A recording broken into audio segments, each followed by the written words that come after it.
less than a year after Baltimore prosecutors ordered staff not to charge illegal immigrants with minor, non-violent crimes because it could get the offenders deported. Maryland's largest city will hire immigration attorneys to help those facing removal. It's important to note that Baltimore has the nation's highest per capita homicide rate and has been coined the deadliest big city in the United States by a mainstream newspaper. Nevertheless, a city panel approved spending $200,000 this month to pay for lawyers to represent illegal aliens with deportation orders. Baltimore Mayor Catherine Pugh says in a local news report that the goal is for everyone to get due process. "We're not making a decision as to their status, we're making the decision to be supportive of individuals who live in our city," according to the mayor. Unlike the criminal justice system, in immigration court the government doesn't offer free lawyers to those who can't afford them. This means that illegal aliens who don't have the money to pay for one must represent themselves in legal proceedings or rely on volunteer attorneys or paralegals provided by immigrant rights groups. This leaves many illegal aliens in removal proceedings without adequate legal representation. The trend of using taxpayer dollars to assist illegal aliens in deportation proceedings started under the Obama administration. In 2015, the former president allocated $2 million to hire attorneys to represent the influx of illegal alien minors in federal immigration proceedings.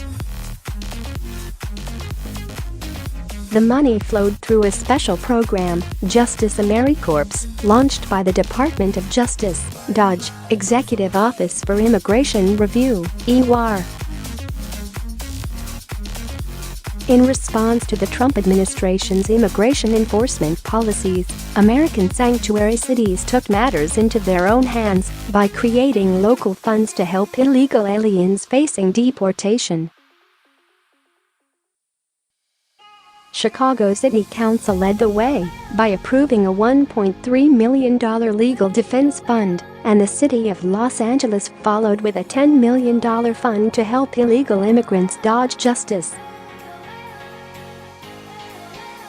Shortly after the city announced its special immigrant legal project, the Los Angeles County Board of Supervisors offered to kick in another $3 million to provide more lawyers.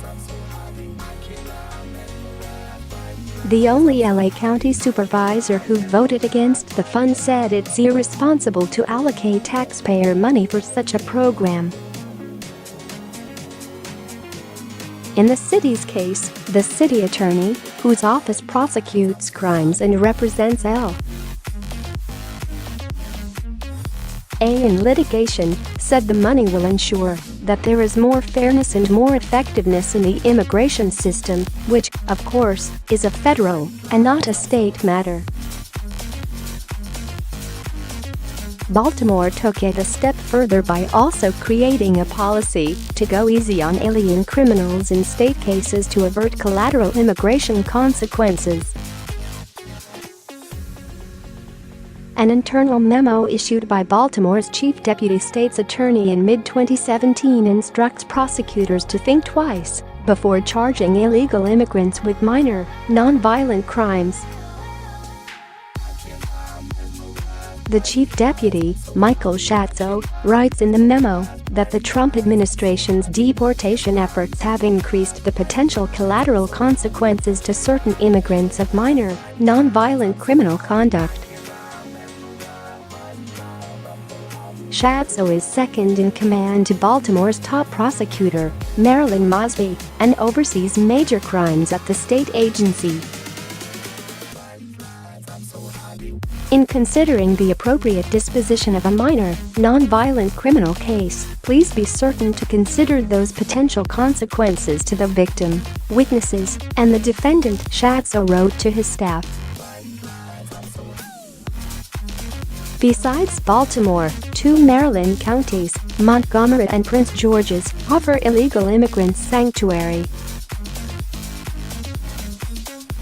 When the Trump administration announced it would enforce immigration laws, Baltimore Mayor Pugh reiterated that police and other public agencies in her city never ask about immigration status. "We are a welcoming city," the mayor said in a local news report. "We want everyone here. We want to be able to provide opportunities and jobs and careers for folks. That's where we are in Baltimore." This year, Maryland legislators tried to pass a measure to make the state an official illegal alien sanctuary, but the bill, known as the Trust Act, hit a roadblock in a Senate committee after passing in the House of Delegates, and the governor has vowed to veto it, even if it survives.